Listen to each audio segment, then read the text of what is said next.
बच्चों नमस्कार, मैं आदित्य सर आज के क्लास में आप सभी के लिए लेकर आया हूं क्लास 8 संस्कृत का द्वितीय पाठ अर्थात चैप्टर नंबर 2, जिसका नाम है बाबू बिलस्य वाणी ना कदापि में श्रुता।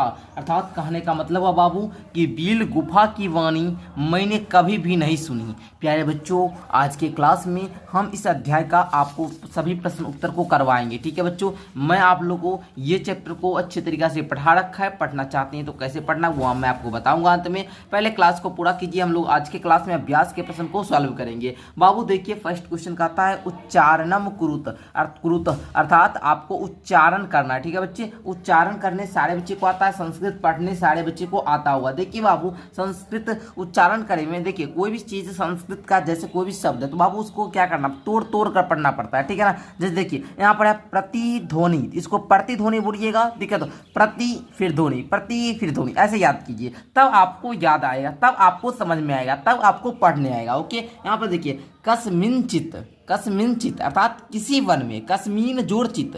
ओके बच्चों, किसी वन में, इसको इस पर पढ़िए कस्मीन चित। ओके बच्चों, ये देखिए विचिन्त, विचिन्नत। ओके बच्चे, विचिन्नत, नौ का भी उच्चारण होना चाहिए, आधा तो का भी होना चाहिए, यो का भी होना चाहिए। उसके बाद साध्विदम, साध्विदम। ओके बच्चों, क्षुद्रात, क्षुद्रात। ओके, छुत्वा, छुत्वा। ओके बच्चों, इस प्रकार पढ़िए। ओके, फिर देखिए भय संत, भय तंत्र अस्तमंसाम। ओके बच्चों, सिंह पद पद्धति, सिंह पद पद्धति समाहानम प्रतिध्वनि। इस प्रकार प्यारे बच्चे शब्द को तोड़ तोड़ कर पढ़ने का ही तरीका है संस्कृत को सीखने का। सेकंड क्वेश्चन आइए बच्चों देखते हैं। सेकंड क्वेश्चन का आता है एक पदेन उत्तरम लिखत अर्थात एक पद में उत्तर लिखिए। कौन है सिंहस्य नाम किम अर्थात सिंह का नाम क्या था, शेर का क्या नाम था। बच्चों आप लोगों ने यहाँ पर तुरंत पढ़ा था कि कस्मिंचित बने खरन खरा नाम सिंह प्रति वसति अस्मा। अर्थात आप जानते हैं कि किसी वन में खरन खर नाम का शेर है ना, खरन खर नामक से शेर रहता था। ओके बच्चों, तो शेर का क्या नाम था बच्चा, तो बच्चा आप लोग प्यारा सा वर्ड में बोलना कि गुरुजी शेर का नाम था खरन खरा। लिखिए खोरोनो खोरो, इस प्रकार सारे बच्चे लिख लिए ना। आइए आगे है गुहाया स्वामी का आसीत अर्थात जो गुहाया था ना, जो गुफा था उसका स्वामी कौन था। तो बच्चों सारे बच्चे जानते हैं सर उसका स्वामी गीदड़ था अर्थात श्रृंगाला था, तो आप लिख लीजिए श्रृंगाला। ओके बच्चों, आगे देखिए सिंहा कस्मीन समय गुहाया समीपे आगता अर्थात शेर जो था किस समय गुफा के समीप आया था। तो बच्चा आप बोलिएगा सूर्यास्त समय, क्या बोलिएगा, सूर्यास्त, सूर्यास्त समय, सूर्यास्त समय, इस प्रकार आप लोग बोल दीजिएगा। आगे देखिए हस्तपादि पादादिका, हस्तपादादिका, इसको ऐसे पढ़िए हस्तपाद आदिका, हस्तपादिका। ओके बच्चों, हस्तपादिका। ओके, हस्तपादिका। ओके, इस प्रकार पढ़िएगा। क्रिया के साम ना प्रवतंते, प्रवतंते।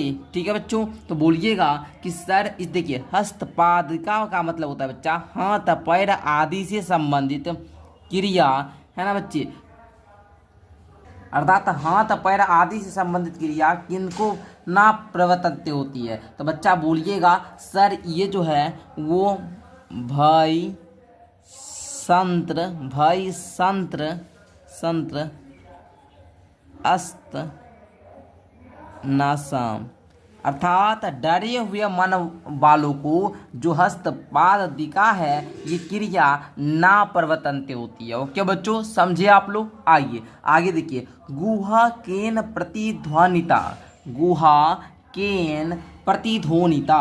ओके बच्चों, कहता है बाबू कि गुहा केन प्रतिध्वनिता अर्थात गुफा जो थी वो किसकी ध्वनि से गूंज उठी थी। तो बच्चे बोलिएगा सिंहेन अर्थात सिंह की, शेर की है ना बाबू।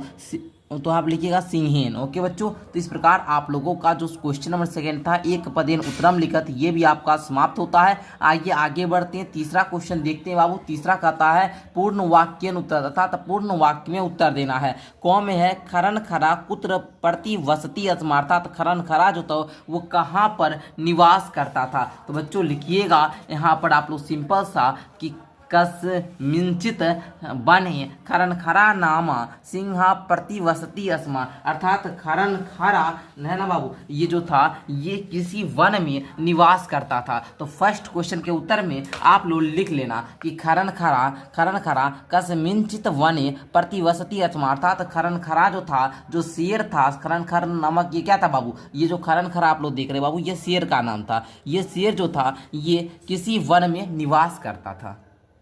देखिएगा बच्चों, दूसरा क्वेश्चन कह रहा है बाबू कि महतीन गुहाम दृष्टवा सिंह किम ओ चिंतयत, अर्थात बड़ा सा गुफा को देखकर शेर जो था वो क्या सोचा। तो बच्चों लिखिएगा उत्तर में आप लोग कि सिंह और चिंतित, अर्थात शेर ने सोचा कि नूनम एतस्याम गुहायाम रात्रो को अपि जीवा आगच्छति अतः त्रैव निगूढ़ो भूत्वा तिष्ठामि, अर्थात यहाँ पर शेर जो सोचा था बाबू, वो सोचा कि ये गुफा जो है खाली है बाबू, है ना। सोचा कि यहाँ पर अभी तो कोई जीव होगा जो इस गुफा में रहता ही होगा, अभी तो ये चला गया है बाहर घूमने के लिए, इसलिए यह गुफा खाली है। हम क्या करते हैं, इस गुफा के भीतर जाकर छुप जाते हैं। जैसे ही रात में वो क्या होगा, वो जानवर आएगा जो ये गुफा में रहता होगा, उसको क्या करेंगे, हम मारकर खा जाएंगे। ये कौन सोचा था? शेर ने सोचा था। किसको? खाली मतलब बड़ा सा गुफा को देखकर, खाली गुफा नहीं बाबू, बड़ा सा गुफा को देखकर, क्योंकि बाबू गुफा जब बड़ा है उसमें कोई ना कोई जीव रहते होगा। तो इसलिए शेर सोचा हमको तो भाई भूख लगा है, हम क्या करेंगे, भूख से व्याकुल था तो सोचा कि चलो कोई जीव आएगा तो हम क्या करें, उसको मारकर खा जाएंगे। तीसरा कहता है श्रृंगालम किम अचिंतित, अर्थात जो गीदड़ था वो किस बात को लेकर चिंता में था, है ना, क्या सोचा था।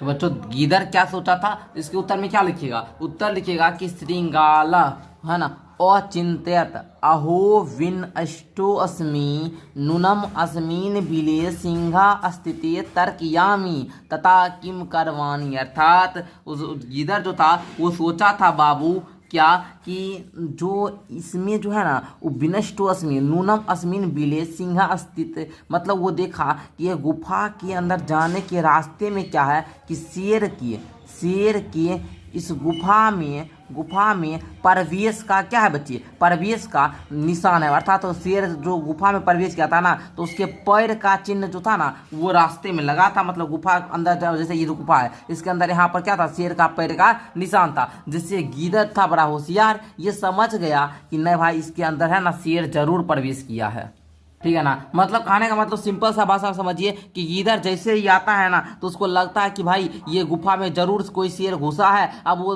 ये बात सोचता है तो उसको लगता है अब भाई मैं क्या करूं, अब मैं कहाँ जाऊं, ठीक है ना, ये बात ये सोचता है। फिर उसको पूरा करने के लिए क्या क्या था आपने कहानी में पढ़ा ही। आगे देखिए गौ में कहता है श्रृंगालम कुत्र पलायति, है ना बच्चों, मतलब गीदड़ कहाँ भाग गया था। तो बच्चों सिंपल सा इसमें लिखिएगा कि श्रृंगालम दूरम पलायिता, अर्थात गीदड़ जो था वो दूर भाग गया था। ओके, आगे है बच्चा कि गुहा समीप मागत्य श्रृंगाला की पश्यति, अर्थात गुफा के समीप आकर जो गीदड़ था वो क्या देखता है। तो बच्चों आप लोग उत्तर में क्या लिखिएगा, जरा ध्यान से समझिए बच्चों। लिखिएगा यहाँ पर उत्तर में, देखिए यहाँ पर दे दिए हैं गुहा समीप मागत्य श्रृंगाला पश्यति यत सिंह पद्धति गुहाय प्रविष्टा दृष्टते नाचा बहिरागता।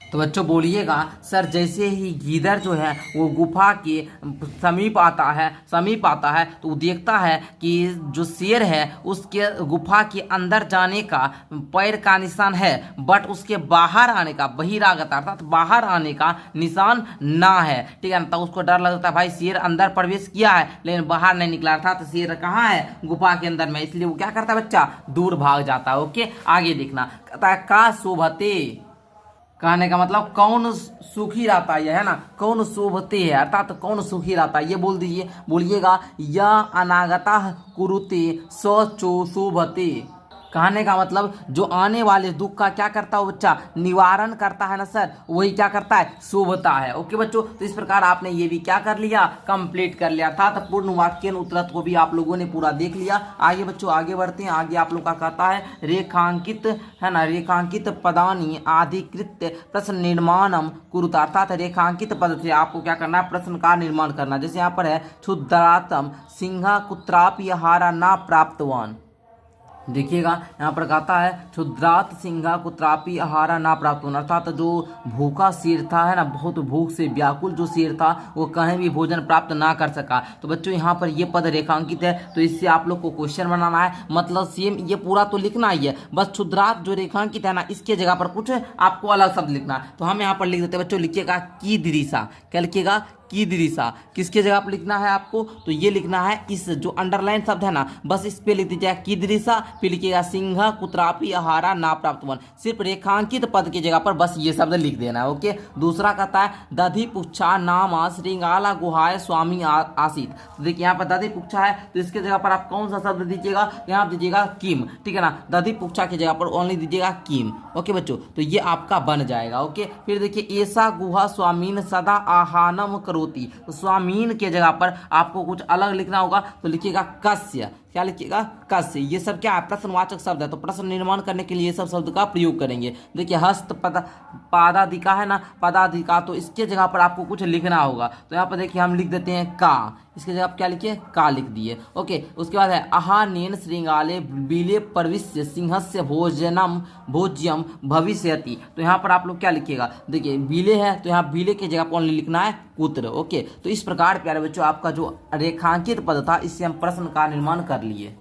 अगर हिंदी समझना चाहिए समझ सकते हैं। बोल रहा है दधि पुच्छा नामा श्रृंगाल गुहाय स्वामी आसित, अर्थात दधि पुच्छा नाम का श्रृंगाल मतलब जो दधि पुच्छा नाम था है ना, इसका गीदड़ जो था ये गुफा का क्या था, स्वामी था। हमने यहाँ पर लिख दिया किम नामा श्रृंगाला गुहाया स्वामी आसित, अर्थात किस नाम का गीदड़ जो था गुफा का स्वामी था। हम बोल दिए दधि पुच्छा नाम है ना, मतलब गीदड़ का जो नाम था वो क्या था, दधि पुच्छा। तो यहाँ पर पूछ रहा था क्वेश्चन, हमने क्वेश्चन बना दिया कि दधि पुच्छा नाम श्रृंगाल गुहाया स्वामी आरती। ठीक है, तो यहाँ पर दधि पुच्छा के जगह पर सिर्फ किम लिखना है। ठीक है, अब देखिए आगे आप लोग का। ठीक है, तो इस प्रकार आपका क्वेश्चन नंबर 4 भी कंप्लीट हो गया। क्वेश्चन नंबर 5 देखिए कहता है घटना कर्मानुसार वाक्यानि लिखित, अर्थात आपको घटना का जो है ना कर्म के अनुसार क्या करना है, उस पर आपको लिखना है। ठीक है ना, मतलब कौन सा घटना पहले हुआ था, उसके बाद कौन सा घटना हुआ था। तो देखिएगा यहाँ पर जो भी घटना दिया गया है, इसमें सबसे पहले हुआ था कि परिभ्रमण सिंहा क्षुद्रातो जाता, अर्थ है ना, ये सबसे पहला घटना हुआ था। उसके बाद क्या होता है, तो उसके बाद हुआ था कि सिंहा एका महती गुहाम अपश्यत। तो ये सेकंड नंबर वाला लिखिएगा, पहले गौ लिखना है, फिर ख लिखना है, फिर लिखिएगा कि गुहाया स्वामी दधि पुच्छा नामा श्रृंगाल समागच्छत। तो इसको आप लोग 3 नंबर में लिखिएगा। पहले हुआ था कि परिभ्रमण सिंहा क्षुद्रातो जाता, ठीक है। फिर दूसरा में सिंहा एकाम महती गुहाम अपश्यत। फिर तीसरा कौन सा हुआ था, गुहाया स्वामी, ठीक है ना। फिर आप लोग देखिए चौथा में क्या लिखिएगा, चौथा में लिखिएगा ये वाला गुहायम को अपि अस्ति इति श्रृंगालस्य विचारा, ये चौथा में हो जाएगा। फिर पांचवा में बाबू लिखना है आप लोगों को ये घ नंबर वाला दुरस्त श्रृंगाला रवम करतु मारब्ध। ओके बच्चों, तो ये आपको 5वां नंबर में लिखना है। छठा नंबर पे कौन सा हो जाएगा, तो छठा नंबर सिंहा है ना, सिंहा श्रृंगालस्य आहानाम करोत। ओके, ये आपका 6 नंबर में, एंड ये अंतिम वाला बच गया, तो ये 7 नंबर पे। देखिए ये सबको अब हम हिंदी नहीं समझाए, क्यों नहीं समझाए, क्योंकि हमने इस चैप्टर को आपको अच्छे तरीके से पढ़ाया है। अब आप लोग इसको पढ़िएगा, तो यही सब क्या है, लाइन बाय लाइन वाक्य लिखा है, और यही लाइन बाय लाइन वाक्य यहाँ पर दिया। इसको सिर्फ सजाना था कि कौन सा घटना पहले हुआ था, ठीक है ना। जैसे मैं सिंपल भाषा में बोलूँ कि सबसे पहले बताइए आपके बड़े भैया आए होंगे आपके घर में, उसके बाद आप आए होंगे। उसी प्रकार जैसे आपका भाई में कितना स्थान है, आपके अगर कोई बड़ा भाई होगा तो अगर उसके बाद आप होंगे तो आपका दूसरा स्थान होगा, या सबसे बड़े भाई हैं तो आपका पहला स्थान होगा, ठीक है ना। तो उसी प्रकार आपको इस सब में कौन सा घटना पहले हुआ उसको पहला स्थान देना है, फिर दूसरा में ये हुआ था, फिर तीसरा में कौन सा, ऐसे आपको बनाना था, ठीक है ना। चलिए आगे देखिएगा, आगे आपका कहता है कि यथा निर्देश मुक्त रत, अर्थात आपको क्या करना है, निर्देशानुसार उत्तर को लिखना है। जैसे क में देखिए एकाम महती गुहाम दृष्टवा सा और चिंतयत अस्मिन वाक्ये कति विशेषण पदानी संख्या सा पदानी अपि लिखत। अर्थात कहता है कि यहाँ पर जो अस्मिन वाक्य में है ना, आपको विशेषण पद को लिखना है, ठीक है ना। ठीक है, तो चलिए हम क्या लिखेंगे उत्तर में, इसको हम समझ लेते हैं। ठीक है, चलिए। कहता है कि इस वाक्य में जो विशेषण पद आया ना संख्या, उसको लिखना है। तो देखिएगा, एक काम क्या है, विशेषण पद है, संख्या। आप लोग पढ़े होंगे संख्यावाचक विशेषण, तो वही एक काम हो जाएगा। और एक क्या है, महतीम। महतीम का मतलब होता है आने, बड़ा, है ना। महत्व मतलब बड़ा, तो आप महतीम, ये भी क्या है, विशेषण है। तो ये दो विशेषण शब्द हैं, तो लिख लीजिएगा दो विशेषण शब्द। दूसरा कहता है तदहम अस्य अहानाम करोमि अत्र अहम इति पदय कसमय प्रयुक्तम। अर्थात यहाँ पर जो है, यहाँ पर अहम जो प्रयोग हुआ है, ये किसके लिए प्रयोग हुआ है, ठीक है ना। तो आप बोलिएगा यहाँ पर उत्तर में कि अहम शब्द का प्रयोग सिंह के लिए हुआ है। किसके लिए हुआ है, सिंह के लिए। बोलेंगे अहम शब्द का प्रयोग सिंह के लिए हुआ है। आगे देखिए, यदि त्वम माना आहस्यसि अस्मिन वाक्ये कर्तृपदम किम। अर्थात कहता है कि यहाँ पर ये जो वाक्य देख रहे हैं यहाँ से यहाँ तक, इसमें कर्तृपद कौन सा है, ठीक है ना, कर्तृपद कौन सा है। तो बच्चे बोल दीजिएगा त्वम जो है सर यही है, ठीक है ना, त्वम। तो इस प्रकार आप लोगों को ये भी कंप्लीट करा दिए। आगे देख लीजिए, इसमें कुछ और है आपको। तो इसमें ये देखिए कहाँ पर, सिंहम पद पद्धति गुहाएं प्रविष्टा दृष्ट है ना, अस्मिन वाक्य क्रियापदम किम। अर्थात इस वाक्य में क्रियापद कौन सा है, तो बोल दीजिएगा दृश्यते, है ना। दृश्यते जो है यही आपका क्रियापद है, ठीक है ना। इसको आप लोग अंडरलाइन कर दीजिएगा। उसके बाद वनित्र संस्थस्य समामता जरा अस्मिन वाक्य अव्यम पदम की। इस वाक्य में अव्यय पद कौन सा है, तो बच्चे आप बोलिएगा यत्र। जो देख रहे हैं ना सर, यत्र यही है। इसमें कौन सा पद, अव्यय पद, ठीक है ना। बनेत अत्र संस्थस्य समानता जरा अस्मिन। तो ये बच्चे इस वाक्य में अत्र जो है ना, ये अत्र यही क्या है सर, अत्र नहीं यत्र है ना जी, ये यत्र हुआ, यो हुआ। तो यहाँ पर देखिए मिटा लिख देते हैं बच्चे। चलिए, यत्र यही क्या है, अव्यय पद है। आइए बच्चों आगे देखिएगा, आपका कहता है मंजूषात और अव्यय पदानी चित्वा रिक्त स्थानी पूर्यत। अब आपको क्या करना है, इस बक्से से शब्द को लेकर आपको इस खाली स्थान को भरना है, ठीक है ना। कहता है एकस्मिन वने डैश व्याघ्रा जाला विस्तृया स्थिता। अर्थात आपको यहाँ पर भरना है, तो यहाँ पर लिखिएगा क्वेश्चन, ठीक है ना। तो यहाँ पर देखिए क्वेश्चन हो गया ना। चलिए दूसरा देखिएगा बच्चों, दूसरा आप लोग को यहाँ पर क्या लिखना है, ध्यान से समझते जाइए। एंड आप लोग को जो खाली स्थान में भरना है वो भरते जाइए। यहाँ भरिएगा दूरी कर्मशा आकाशात स्वपरिवारा कपोत राजा, ठीक है ना। देश आगच्छत, नीचे आगच्छत, ओके, नीचे। उसके बाद देश कपूता टंडुलान और पश्यान। तो बच्चों यहाँ पर आप लोग को भरिएगा यदा, ठीक है ना, यदा। अपश्यन तदा तेषा लोभो जात परम राजा सहमतानासीत तस्य युक्ति आसीत देश वने कोपी मनुष्य नास्ति। अर्थात कहने का मतलब यहाँ पर आपका क्या भरिएगा, यदि बने, ओके। उसके बाद देखिए कुतः टंडुलानाम संभवा, ओके। उसके बाद आप लोग को क्या भरना है ना, यहाँ पर देख लीजिए, यहाँ पर आप लोग क्या भरिएगा, देखिए, ठीक है। चलिए तो अब हम लोग देखते हैं यहाँ पर क्या भराया जाएगा। तो बच्चों यहाँ पर आप लोग क्या भरिएगा बताइए तो जल्दी से। कुतः टंडुलाम संभवता, यहाँ पर राज्ञा उपदेशम। तो इससे पहले आप लोग को संभवता भरा है, तो यहाँ खाली स्थान आपको दे दिया। खाली स्थान तो भरने वाला है नहीं कुछ। अतः उक्तम, है ना, यहाँ पर भरिएगा सहसा, क्या भरिएगा, सहसा। जाले, यहाँ पर क्या भर लीजिएगा, चौ, ओके। तो इस प्रकार आपका हो गया, ओके। तो यहाँ पर आप लोग परम राज्य भर लीजिएगा, ठीक है, परम भर लीजिएगा। तो आई होप कि प्यारे बच्चों आपका जो ये भरने वाला था अव्यय पद को भरकर इस रिक्त स्थान को पूरा करना था, ये भी आप लोगों ने कर लिया। आइए मैं अब आपको इसका हिंदी समझा देता हूँ। देखिए एक बार में क्या हुआ कि शिकारी आकर, है ना, जाल बिछाकर दूर क्या हो जाता है, खड़ा हो जाता है, ठीक है ना। उसके बाद कर्मशा आकाशा स्वपरिवार कपोत राजा नीचे आगच्छता। तो उसके बाद क्या होता है, आकाश से सपरिवार अर्थात पूरा परिवार कपोत राजा अर्थात कबूतर का पूरा, है ना, परिवार क्या होता है, नीचे आगच्छता है, अर्थात नीचे आ गया। यदा कपोता टंडुलाम औपस्यन तथा तेसा लोभ हो जाता। जैसे वो देखता है ना कि सारा कबूतर आ गया, तो देखिए यहाँ पर होता क्या है कि जो एक बार जो शिकारी होते हैं वो जाल बिछा देते हैं और दूर खड़ा हो जाते हैं। उसके बाद क्या होता है, आकाश से पूरा कबूतर परिवार नीचे आ जाता है। उसके बाद देखता है कि है ना, नीचे उसको लोभ आ जाता है कि क्यों देखता है, क्योंकि जाल पे क्या कहता शिकारी, वो चावल का दाना दे दिया था। लेकिन उसको जो कबूतर का जो राजा था ना, वो सहमत नहीं था कि हमको जाकर वो दाना खाना ही चाहिए। तभी कबूतर का जो राजा था ना, वो बोलता है अगर यहाँ पर कोई अगर नहीं है, मतलब इस जंगल में, इस टंडुलाम में अगर कोई यहाँ पर नहीं है मनुष्य, कोई मनुष्य अगर नहीं है तो यहाँ पर चावल कहाँ से आ सकता है। ठीक है ना। अब बताइए, बात तो सही है बाबू कि कोई भी बड़ा सा जंगल है, वहाँ पर जाल बिछाकर अगर वहाँ पर कबूतर, वहाँ पर दाना दिया है चावल का, तो वो दाना आएगा कहाँ से? तो वहाँ पर तो कोई दिया होगा शिकारी ना।